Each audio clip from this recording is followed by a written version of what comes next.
இடம் பொருள் நேயர்களுக்கு வணக்கம். கவின் இருக்காருல்ல, அவரோட ஆக்டிங்ல அடுத்ததா என்னப்பா படம் ரிலீஸ் ஆக போகுது அப்படின்னு பார்த்தோம்னா ஸ்டார். இந்த படம் வந்து வேலண்டைன்ஸ் டேக்கு ரிலீஸ் ஆக வேண்டியதா இருந்தது.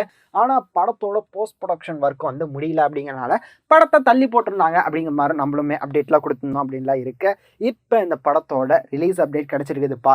இந்த படத்தை வந்து அகைன் வந்து ஏப்ரல்லே ரிலீஸ் பண்ணலாம் அப்படிங்கிற மாதிரி பிளான் பண்ணிட்டு இருக்காங்களாமா. ஏப்ரல் தமிழ் புத்தாண்டு அன்னைக்கு வந்து தனுஷ் 50 படம் ரிலீஸ் ஆக வேண்டியதா இருந்தது. அந்த படம் தள்ளி போயிருக்கு அப்படிங்கறதுனால ஸ்டார் படத்தை அதே டேட்ல ரிலீஸ் பண்ணலாம் அப்படிங்கிற மாதிரி ஏப்ரல் 12க்கு ரிலீஸ் பண்ணலாம் அப்படிங்கிற மாதிரி பிளான் போயிட்டு இருக்குதாமா.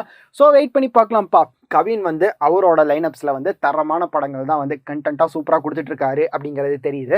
இந்த ஸ்டார் படம் எப்படிப்பட்ட படமாக இருக்க போகுது அப்படிங்கிறது வெயிட் பண்ணி பார்த்துடலாம் அப்படிங்கிறது தான். நேற்று ரிலீஸ் ஆன ஸ்டார் இன் மேக்கிங் அப்படிங்கிற கிளிம்ஸ்லேயே வந்து வேற லெவலில் மேக்கிங் தெரிஞ்சுது.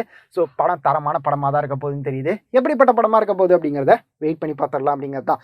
கவினோட இந்த ஸ்டார் படத்துக்காக யாரெல்லாம் வெயிட் பண்ணுறீங்க அப்படிங்கிறத கமெண்ட்டில் சொல்லுங்கள். எல்லாரோட டேரக்ஷனில் எப்படிப்பட்ட படமாக இருக்க போகுது அப்படிங்கிறத ஏப்ரல் 12 நம்ம எல்லாரும் ஒன்றா பார்த்துடலாம் அப்படிங்கிறது தான். இந்த வீடியோ பிடிச்சிருந்தா லைக் பண்ணிட்டு இந்த மாதிரி எப்படி நீங்கள் தொடர்ந்து பார்க்கணும் கேட்கணும் அப்படின்னு நினச்சிங்கன்னா மறக்காமல் சப்ஸ்கிரைப் பண்ணிருங்க. அப்போ தானே நாங்கள் போகிற வீடியோஸ் உங்களுக்கு ரெகுலராக வரும்.